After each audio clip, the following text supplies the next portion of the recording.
Utah mom. Police now suspect foul play in Susan Powell's disappearance. They are now treating it as a criminal investigation. And tonight, police call her husband, Josh, a person of interest. He has hired a prominent defense attorney. Josh met with investigators last night and gave them a DNA sample. Still, even after that interview, police said they were frustrated by his, quote, unusual lack of cooperation, end quote. Josh says the night Susan vanished, he took their two young boys camping around midnight in the freezing cold. He claims to have no clue as to what happened. Do you have any idea where she could be?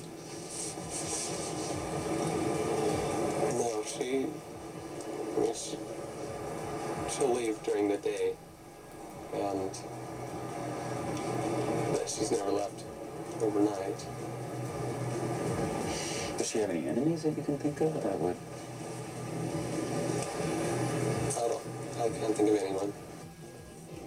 We're also getting new details about the Powell's marriage. One friend calls Josh, quote, very, very controlling. And now we're learning back in 2007, he filed for bankruptcy and listed his debt at a whopping $200,000.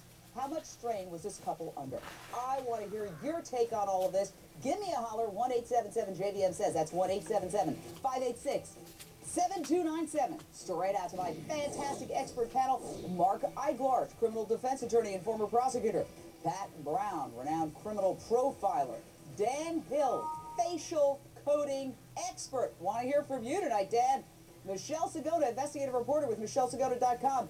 But first, I am very pleased to welcome Susan Powell's very good friend, Giovanna Owings. Giovanna, thank you for coming on the show. I know this has to be extraordinarily excruciating for you at this moment in time, because I understand you attended church with Susan and often babysat her children. You actually joined Susan and Josh at their home for a pancake dinner the very night she vanished? That's true, I did. Tell me what happened when you were there that Sunday night. Could I say that you're the last person, aside from Josh and the children, to see your friend Susan alive? As far as I know, I was. What happened that night? Actually, it was a very calm evening. We were working on a crocheting project together, her and I, and we were having a very calm evening, good conversation, nice dinner, conversation back and forth, not only her and I, but Josh and the children.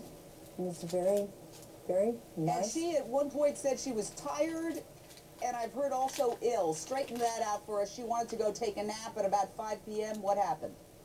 She actually was tired. She was not ill. She was tired. And which is, you know, normal. It had been a long week, and she had worked Saturday, so it was quite normal to be a little bit tired. And it was about 4 o'clock, so she wanted to take just a little bit of a nap on Sunday afternoon, because she would be going to work again Monday morning. So wait a second, you discussed at the dinner table that, hey, it's Sunday night, you've got to go to work Monday? yes, well, we didn't discuss that she was going to work Monday. I just knew that she had to. Well, the reason I ask you is that the man you're looking at right there, her husband, says he got confused about the dates. That's why he didn't show up to work on Monday. So presumably, if he was confused about what day it was, and he's saying he left to go camping after midnight, the confusion would have had to have started when he went to go camping after midnight, given that he had to be at work the next morning. So if it was discussed at the dinner table that, hey, I'm tired, I'm going to take a nap because I got to go to work tomorrow, that would counteract his explanation that he was so confused he didn't even know that it was Sunday.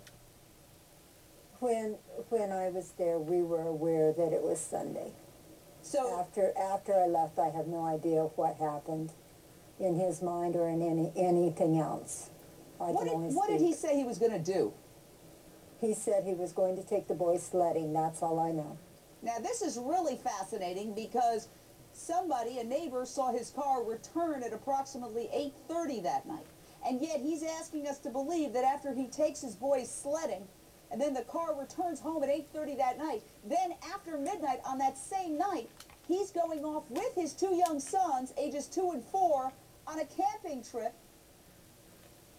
Sunday night into Monday when he has to be at work Monday morning. Now, so many people have questioned Josh's camping story. He says he and the boys, ages 2 and 4, left around midnight in sub-freezing weather, and then they went camping and slept in their van. Listen to this. What time did you go camping, would you say? I got out to a pretty late start. 9-ish, something like that? No, it was later. Where do you guys camp?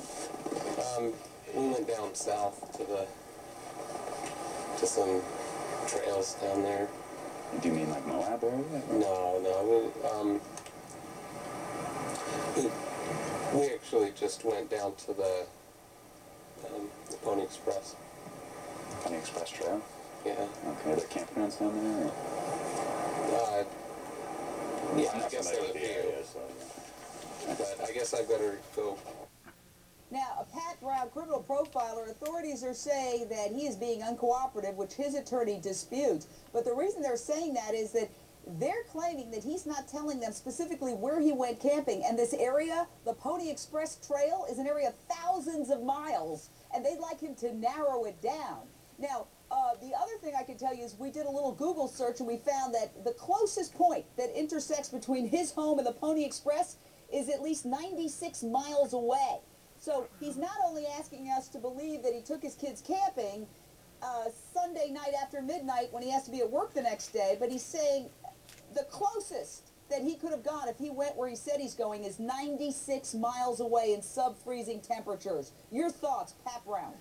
Yeah, Jane, I mean, this is a totally unbelievable story, and that's what the police are dealing with. They're saying, look, Josh, we know this doesn't make sense. You don't even seem to be able to speak very clearly. If you were telling the truth, you'd be able to tell me, and without all those hesitations that we heard when he's trying to tell us exactly where I was going. We wouldn't hear that. We would hear him say, well, this is why I did it. I asked my wife. She said, no problem. We decided to do it. Why we went south, why we went to this place, exactly where we went. He would have all these answers. He doesn't have them because my guess is it's simply not true. He may have left after midnight. He may have left at 3 in the morning or 6 in the morning. We don't know. He may have left for some other reason, and he may have taken, if he did something to Susan, her body somewhere, but he's sure not going to tell the police exactly where. I'm sure if he did go that direction, her body's not going to be where he says. Where he was. He's camping, let me put it that way. Dan Hill, you are a facial coding expert. In other words, you look at people talking, you look at their eye movements, their hand movements. You have looked at this man. He has spoken extensively with the media. What do you make of him? Well, there's the perfect crime, and then there's the perfectly stupid crime, which is what we have here. I mean, he has a flimsy alibi and his inconsistent emotional expressions. Sometimes, yes, he's showing sadness. The eyes are lowered, the eyebrows are pulled together, the corners of the mouth are down. But at other times, he shows disgust. The upper lip is flaring. Sadness is empathetic. It's about loss and separation. Disgust is about rejection. The two don't go together. His story doesn't go together. Okay, let's see. We're looking at his video. Wait. Hold on 1 second. The guy needs a defense here, you know? Okay, Somebody's got to jump in and defend Mark. the guy. Absolutely. I don't want to convict him.